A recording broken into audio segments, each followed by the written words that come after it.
इस current affairs funda में आप सभी का स्वागत है। मैं हूं आपके साथ अभिषेक शर्मा और आज के इस वीडियो सेशन में हम 18 अगस्त तक के सभी इंपॉर्टेंट करंट अफेयर्स कवर करने वाले हैं। हमेशा की तरह आप इस वीडियो को अंत तक जरूर देखिएगा। आज भी आपको काफ़ी कुछ जानने के लिए मिलेगा। साथ ही इस सेशन को शुरू करने से पहले आप सभी को बताना चाहूँगा, यदि आप हमारे daily current affairs PDF, weekly PDF, monthly PDF और हर महीने के banking and economic awareness PDF चाहते हैं तो करंट अफेयर्स फंडा का 1 ईयर मेंबरशिप प्लान आप ज्वाइन कर सकते हैं, जिसका लिंक आपको वीडियो के डिस्क्रिप्शन में या फिर फर्स्ट कमेंट में मिल जाएगा। आपको बता दें, इस 1 ईयर मेंबरशिप प्लान के तहत जितना भी हमारा पीडीएफ कंटेंट है वो हम आपको 1 साल तक प्रोवाइड कराते हैं, जिसे आप डाउनलोड कर सकते हैं, प्रिंट आउट भी निकलवा सकते हैं। इसके लिए चाहे तो आप करंट अफेयर्स फंडा ऐप को यूज़ कर सकते हैं या फिर अपने लैपटॉप या सिस्टम की मदद से वेब लॉगिन भी कर सकते हैं। कोई भी आपका एग्जाम हो, बैंकिंग, एसएससी, रेलवे या फिर स्टेट पीसीएस, जहाँ पर भी जनरल अवेयरनेस या करंट अफेयर्स पूछे जाते हैं, सभी एग्जाम्स के लिए हमारा ये पीडीएफ कंटेंट काफ़ी यूज़फुल है। तो कोई भी अगर आपका डाउट है हमारे इस पीडीएफ कोर्स से संबंधित तो आप कमेंट बॉक्स में अवश्य लिखिएगा। चलिए फिर करते हैं शुरुआत इस वीडियो सेशन की। सबसे पहले आज का क्वेश्चन देख लेते हैं, जिसका आंसर आपको अभी कमेंट बॉक्स में करना है। Bindeshwar Pathak died of a cardiac arrest recently.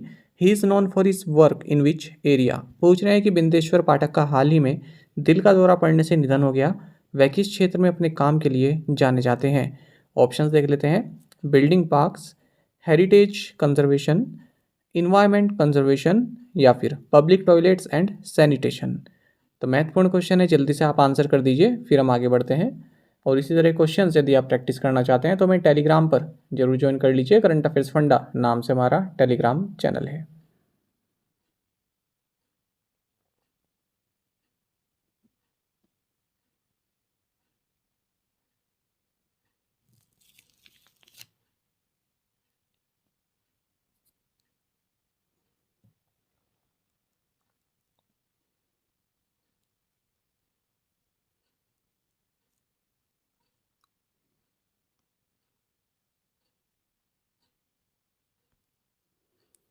Who recently won the Under-20 World Championship in the men's 61 kg freestyle category in Amman city, Jordan?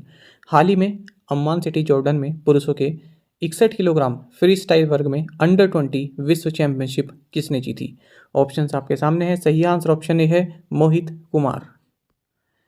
आपको जानना चाहिए, यहाँ पर इंडियन रेसलर मोहित कुमार ने इतिहास रच दिया है और ये men's 61 KG freestyle category में अंडर-20 वर्ल्ड चैंपियनशिप जीत चुके हैं। ये इवेंट जॉर्डन की अम्मान सिटी में हुआ है। आपको बता दें, इन्होंने फाइनल में रशिया के एल्डार अकमादुदिनोव को 9-8 से हराया है और ये 4th Indian free style wrestler बन गए हैं जिन्होंने जूनियर वर्ल्ड चैंपियनशिप जीती है।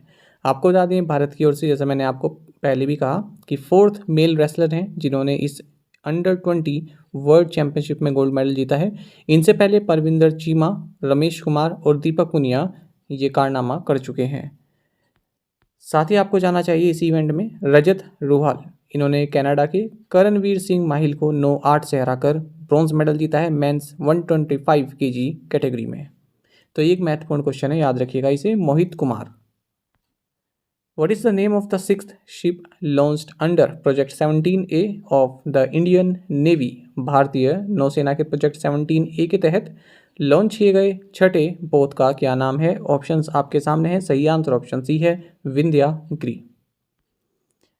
जानेगा, प्रेसिडेंट द्रौपदी मुर्मू ने इंडियन नेवी का जो प्रोजेक्ट 17A है, इसके तहत जो सिक्स्थ शिप है उसको लॉन्च किया है और इसका नाम है विंध्यागिरी। कहाँ पर लॉन्च किया गया? कोलकाता में स्थित garden reach ship builders engineered limited की जो फैसिलिटी है वहाँ से।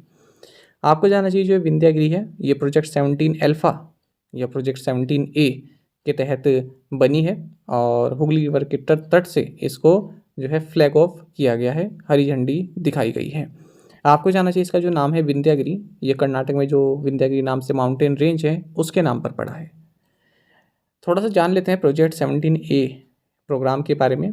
देखिए, इसमें जो है कुल मिलाकर 7 शिप्स बननी है, 7 पोत बनने हैं। 4 तो बना रहा है MDL मझगांव जो डॉक लिमिटेड है और 3 बना रहा है GRSC यानी कि garden reach ship builders engineers limited. ठीक है। अच्छा, अब इसमें जो फर्स्ट 5 शिप्स हैं ये तो लॉन्च की जा चुकी हैं 2019 से 2022 के बीच में और ये सभी नीलगिरी क्लास की शिप्स हैं और इनको इंडियन नेवी की जो वारशिप डिज़ाइन ब्यूरो है इसके द्वारा डिज़ाइन किया गया है। इसी तरह का प्रोजेक्ट इससे पहले project 17 class frigates Shivalik class भी आया था, आप सभी जानते हैं। तो ये महेंद्रगिरी कौन सी है? सिक्स्थ ये जो विंध्यागिरी है ये 6th शिप है इस प्रोजेक्ट के तहत, और लास्ट जो 7th शिप होगी उसका नाम होगा महेंद्रगिरी। इसके अलावा प्रेसिडेंट द्रौपदी मुर्मू ने my Bengal addiction free Bengal campaign भी लॉन्च किया है under Nasha Mukt Bharat Abhiyan organised by Brahma Kumaris at Raj Bhavan Kolkata. Where was the first ever global summit on traditional medicine organized by the World Health Organization in collaboration with the Ministry of Ayush held? विश्व स्वास्थ्य संगठन और आयुष मंत्रालय द्वारा आयोजित पारंपरिक चिकित्सा पर पहला वैश्विक शिखर सम्मेलन कहाँ आयोजित किया गया? ऑप्शंस आपके सामने हैं और सही आंसर ऑप्शन डी है, गांधीनगर। जानेगा वर्ल्ड हेल्थ ऑर्गेनाइजेशन यानी कि WHO और ministry of AYUSH government of India, इन दोनों ने मिलकर first ever global summit on traditional medicine को आयोजित किया है गांधीनगर गुजरात में। तो 2 दिन तक चलने वाली ये ग्लोबल समिट है, इसको इनोग्रेट किया गया है union health minister Mansukh Mandaviya, union minister Sarbananda Sonowal, WHO director general Tedros Adhanom Ghebreyesus, इन सभी के द्वारा। तो ये जो मीटिंग है इसमें जो फोकस रहेगा वो 3 एरियाज में रहेगा। एक तो है हेल्थ इमरजेंसीज प्रिवेंशन, दूसरा है फार्मास्यूटिकल सेक्टर कोऑपरेशन, तीसरा है digital health innovations for universal health coverage.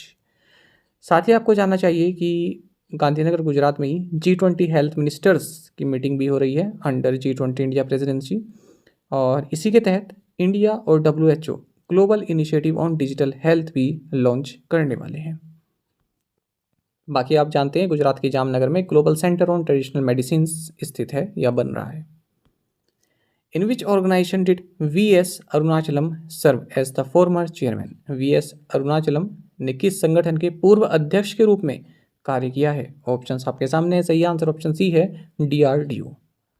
आपको जानना चाहिए formal scientific adviser to defence minister and former chairman of defence research development organisation DRDO VS Arunachalam, इनका हाल ही में 87 की एज में निधन हो गया है और DRDO के चीफ ये लगभग 10 साल तक रहे हैं, 1980s की ये बात है।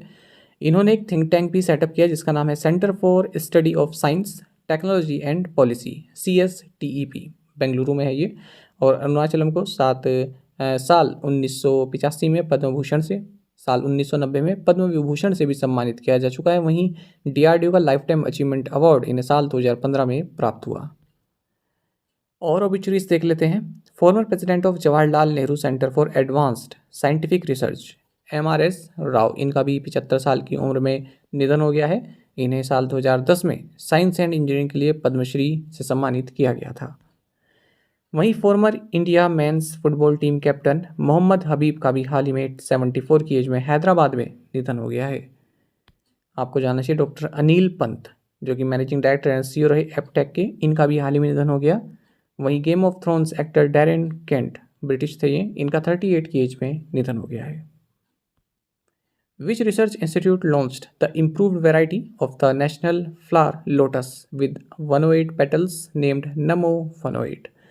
किस शोध संस्थान ने 108 पंखुड़ियों वाले राष्ट्रीय फूल कमल की उन्नत किस्म नमो 108 लॉन्च की? सही आंसर ऑप्शन ए है, नेशनल बोटेनिकल रिसर्च इंस्टीट्यूट। आपको जाना चाहिए CSIR का नेशनल बोटेनिकल रिसर्च इंस्टीट्यूट जो कि लखनऊ उत्तर प्रदेश में है, इन्होंने हमारे नेशनल फ्लावर लोटस की एक इम्प्रूव्ड वैरायटी को लॉन्च किया है। इसमें 108 पेटल्स हैं और इसका नाम है नमो 108। तो ये जो लोटस की वैरायटी है ये वेदर रेजिलिएंट है, मोर वेदर रेजिलिएंट है, और इसमें जो फ्लावर है ये मार्च से दिसंबर के सीजन तक चल सकता है। साथ ही एलोवेरा की एक और वैरायटी लॉन्च की गई है NBRI निहार, इसका नाम है, और ये 2.5 टाइम्स मोर जेल यील्ड करता है। मोर जेल इससे प्राप्त किया जा सकता है और जो बैक्टीरियल एंड फंगल डिजीज है उससे भी लीस्ट अफेक्टेड रहता है। Union minister Parshottam Rupala launch the e help programme in which state? केंद्रीय मंत्री परसोत्तम रूपाला ने किस राज्य में E-हेल्प कार्यक्रम शुरू किया? ऑप्शंस आपके सामने है, सही आंसर ऑप्शन ए है, गुजरात। देखिए union minister for animal husbandry and dairying Parshottam Rupala, इन्होंने E-हेल्प यानी कि accredited agent for health and extension of livestock production. इस प्रोग्राम को लॉन्च किया है। इनफर्टिलिटी कैंप भी लॉन्च किए हैं गुजरात में। Department of animal husbandry and dairying government of India इन इनिशिएटिव्स को आगे बढ़ा रही है एज पार्ट ऑफ पशुधन जागृति अभियान अंडर इंक्लूसिव डेवलपमेंट। तो ये जो ए हेल्थ प्रोग्राम है, इसका मकसद है जो विमेन एम्पावरमेंट है उसको आगे बढ़ाना, उनको एज अ ट्रेन एजेंट के रूप में कार्य देना, चाहे वो डिजीज़ कंट्रोल से संबंधित कोई प्रोग्राम हो, आर्टिफिशियल इंसेमिनेशन से संबंधित प्रोग्राम हो, तो उसमें जो है महिलाओं की जो इंगेजमेंट है उसको बढ़ाना। किसके तहत? राष्ट्रीय गोकुल मिशन के तहत।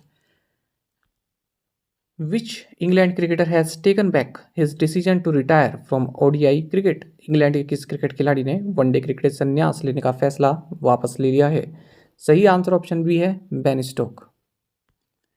देखिए, इंग्लैंड क्रिकेट टीम के टेस्ट कैप्टन बेन स्टोक्स, इन्होंने जो इनका फैसला था कि वनडे इंटरनेशनल क्रिकेट से इनका संन्यास हो चुका है, उसको वापस ले लिया है, यानी फिर से वनडे इंटरनेशनल में खेलते हुए नजर आएंगे इंग्लैंड की साइड से। तो भारत में जो वर्ल्ड कप होने वाला है, तो वही मेन रीज़न रहा कि इन्होंने अपना जो फैसला है वो बदला है। लास्ट ईयर जुलाई में इन्होंने वनडे इंटरनेशनल क्रिकेट से अपना संन्यास घोषित किया था। साथ ही आपको जाना चाहिए, farmer England fast bowler Steven fin, इन्होंने भी क्रिकेट के सभी प्रारूपों से रिटायरमेंट की घोषणा की है। इन्होंने इंग्लैंड के लिए 36 test, 69 one day internationals and 21 T20s खेले हैं। What is the title of the UPI Safety Awareness Campaign launched by the National Payments Corporation of India (NPCI)? National payments corporation of India (NPCI) द्वारा शुरू किए गए UPI सुरक्षा जागरूकता अभियान का शीर्षक क्या है? ऑप्शंस आपके सामने। सही आंसर ऑप्शन सी है, यूपीआई चलेगा। आपको जाना चाहिए, national payments corporation of India, इसने एक नया latest UPI safety awareness campaign चलाया जिसका नाम है यूपीआई चलेगा। तो ये इनिशिएटिव जो भी पेमेंट्स इंडस्ट्री से जुड़ी हुई कंपनीज हैं उनके साथ मिलकर शुरू किया गया है। इसका मकसद है कि लोगों में जागरूकता फैलाना कि जो ये यूपीआई है ये सबसे सिक्योर और सीमलेस पेमेंट सिस्टम है, इसको आप अडॉप्ट कीजिए। तो इसमें आप देख भी सकते हैं, the campaign is design to educate users about UPI's various features including UPI lite for quick low value transactions, UPI auto pay for secure recurring payments and UPI interoperability for frictionless money transfer across all UPI enabled applications.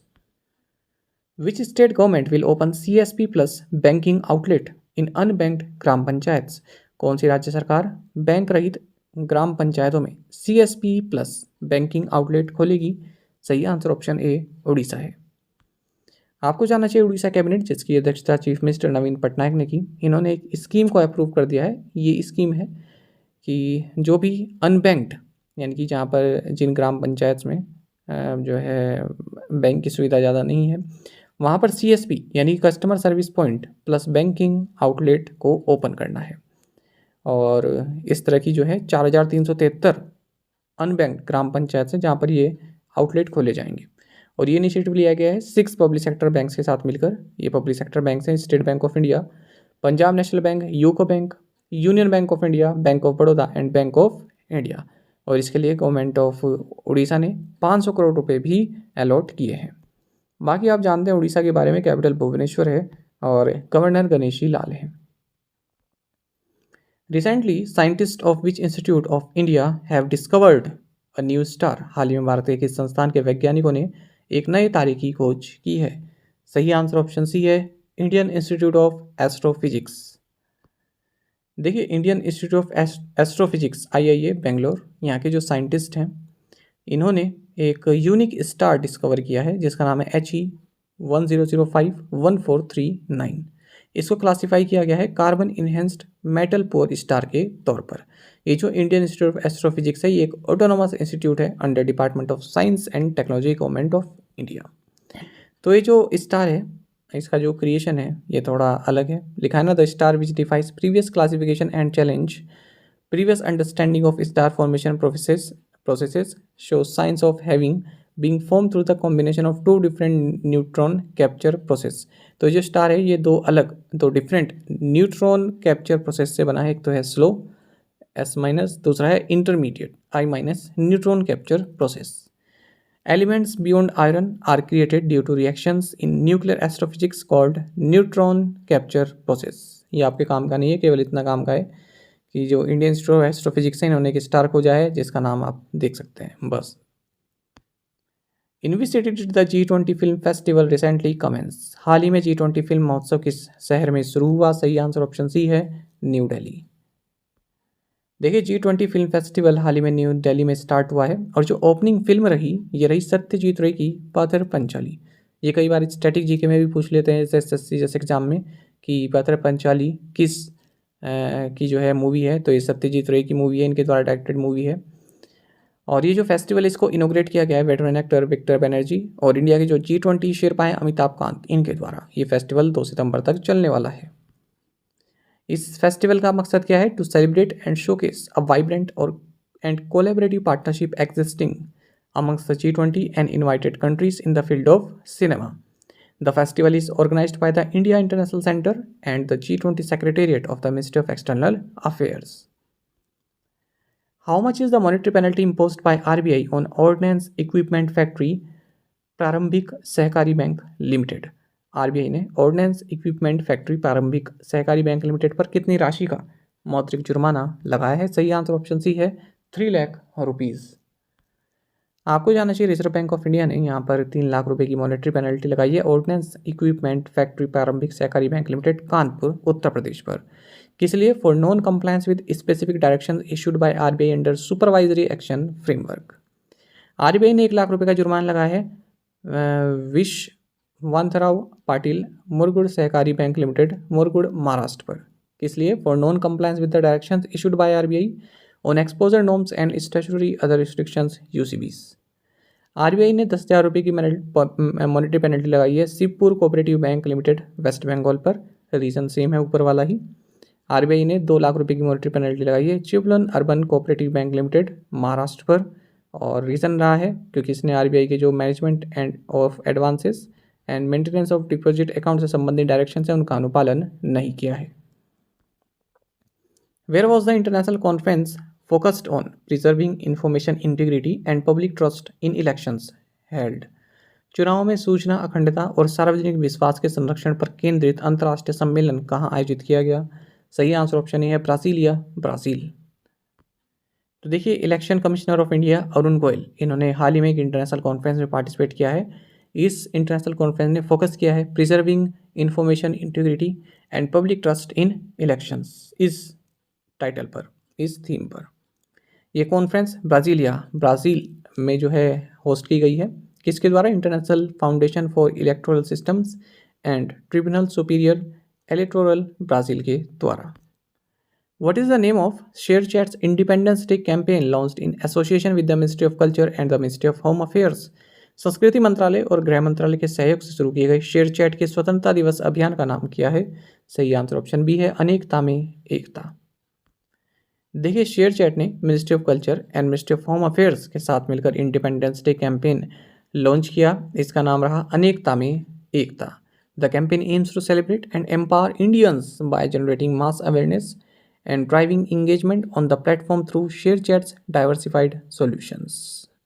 और यहाँ पर एक message आया था video पर कल, अविनाश साहू इनका नाम है, तो इनको बहुत बहुत धन्यवाद। ठीक है, और इसी तरह से आप आगे बढ़ते रहिए। ठीक है, चलिए आगे बढ़ते हैं।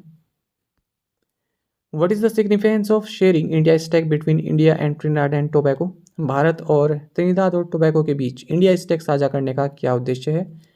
ऑप्शंस आपके सामने। सही आंसर ऑप्शन डी है, facilitating digital services and identity management. देखिए 2 शब्द होते हैं, एक तो होता है फैसिलिटेट जो ये लिखा है, एक होता है फैलिसिटेट FEL, और ये है facilitate.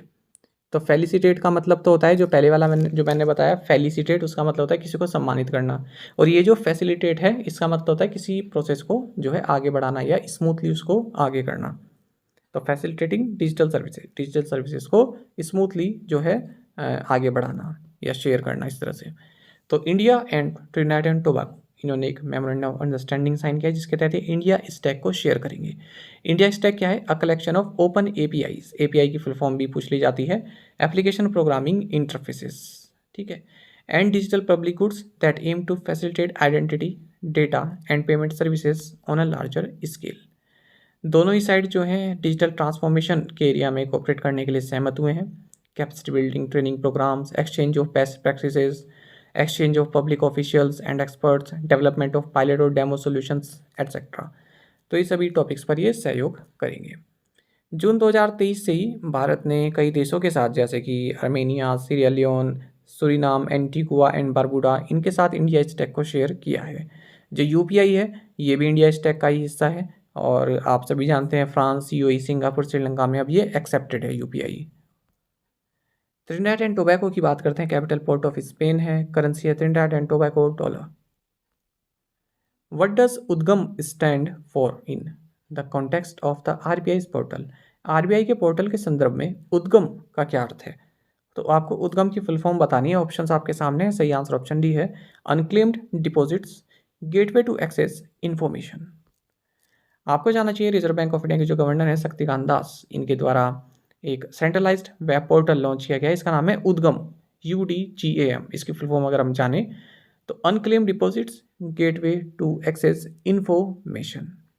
This portal has been developed by RBI for use by members of public to facilitate and make it easier for them to search their unclaimed deposits across multiple banks at one place। देखिए क्या है basically, हम क्या करते हैं, कभी account खुलवा लेते हैं। जब छोटे थे तो अकाउंट खुलवा लिया हमने, या फिर कॉलेज टाइम में थे तो अकाउंट खुलवा लिया था एसबीआई में या पीएनबी में, उसमें कुछ पैसे पड़े रहते थे। फिर हम आगे बढ़े, ठीक है, तो फिर किसी दूसरे अकाउंट में भी हमने किसी दूसरे बैंक में भी हमने अकाउंट खुलवा लिया। अब जो पहले वाला अकाउंट था, कई लोगों के साथ ऐसा होता है, वो उसमें पैसे पड़े हैं तो पड़े ही रहते हैं, भूल जाते हैं, ठीक है, और एक कई साल जब हो जाते हैं तो फिर वो अनक्लेम डिपॉजिट के तहत आ जाता है, क्योंकि उसमें कोई भी ट्रांजैक्शन नहीं हो रही है। कई लोग ऐसे हैं जिनके अकाउंट पड़े हैं, उनमें कई सालों तक उन्होंने ट्रांजैक्शन ही नहीं की है। तो अब लोग क्या कर पाएंगे, अगर उन्हें अपने अकाउंट के बारे में नहीं पता है, कितना पैसा है या कहाँ कहाँ उनके अकाउंट खुले हुए हैं, तो इसके लिए आरबीआई ने उद्गम पोर्टल लॉन्च किया है। तो इसमें आप अपनी जो बेसिक डिटेल्स हैं वो डाल सकते हैं और एक इस तरह का डेटाबेस तैयार हुआ है इस पोर्टल में कि अगर आप सर्च करेंगे अपने नाम से या फिर जो भी इसमें इंफॉर्मेशन मांगी जाती है, जहाँ जहाँ भी आपने अकाउंट खुलवाए हैं, जिन बैंक में कितना उसमें डिपॉजिट है, वो आपको मालूम चल जाएगा, ठीक है। और उसमें आपको ये सुविधा भी देंगे कि किस तरह से आप उस डिपॉजिट को अनलॉक करें, क्या क्या उसका प्रोसेस रहने वाला है आगे का, कि आप उस पैसे पर अपना क्लेम कर सकें, उसे निकलवा सकें, या फिर उस अकाउंट को आप आगे बढ़ाना चाहते हैं तो आगे भी बढ़ा सकते हैं। तो सभी बैंकों में फैसिलिटी 15 अक्टूबर 2023 तक लागू हो जाएगी। Reserve bank information technology private limited REBIT, Indian financial technology and allied services IFTS and participating banks ने मिलकर इस पोर्टल को डेवलप किया है। प्रीवियस असाइनमेंट क्वेश्चंस के आंसर देखेंगे। The Gwadar port is situated in which country? Balochistan province of Pakistan. India startup festival 2023 held in which city? Bengaluru. Parsi new year, also known as Navroz और Navroz, was celebrated on which day in 2023? 16th of August. Who on August 11 flagged off the Har Ghar Tiranga motorcycle rally at Pragati Maidan in Delhi? Answer is Vice President Jagdeep Dhankar. Samudrayan project aims to send 3 personnel to 6 kilometre depth या फिर 6000 metre depth in a submersible to study the deep sea resources. आप में से कई students ने बिल्कुल सही answer किया है। इसी तरह से आप पार्टिसिपेट करते रहिए ज़्यादा से ज़्यादा संख्या में। आज के असाइनमेंट क्वेश्चन जानते हैं। Who is the chairperson of atomic energy commission? Who is the chairperson of Competition Commission of India? Which bank has rolled out its new brand campaign, The Green Way to Pay? Satrujit Singh Kapoor has been appointed as the new Director General of Police of which state? Adani Ports and Special Economic Zone Limited has appointed MSKA and Associates as the statutory auditors of the company to fill the vacancy caused by the resignation of which agency? देखिए जो Adani ports and special economic zone limited है, इसके जो auditor रहे उन्होंने हाल ही में resign कर दिया है, ठीक है, तो उनका नाम आपको बताना है। उनके बदले अडानी पोर्ट्स ने MSKA एंड एसोसिएट्स को अपना ऑडिटर चुना है। समझ गए होंगे आई होप आप ये क्वेश्चन, और पूछ लेते हैं इस तरह के क्वेश्चंस भी। तो इन 5 क्वेश्चंस के आंसर आप कमेंट बॉक्स में अवश्य दीजिएगा। साथ ही करंट अफेयर्स फंडा को आप टेलीग्राम पर भी ज्वाइन कर सकते हैं। यहाँ पर रेगुलर वीडियो अपडेट्स और करंट क्विज़ हम आप सभी के लिए डालते रहते हैं। साथ ही डिस्कशन ग्रुप में आप किसी भी क्वेश्चन का सोल्यूशन पा सकते हैं। दोस्तों, आप हमारे करंट अफेयर्स की प्लेलिस्ट दी गई है, इसको आप जरूर देखें। अपने दोस्तों के साथ, फेलो एस्पिरेंट के साथ हमारे करंट अफेयर्स को आप शेयर जरूर करें। आज का इस सेशन आपको कैसा लगा आप कमेंट बॉक्स में अवश्य बताइएगा। Thank you guys.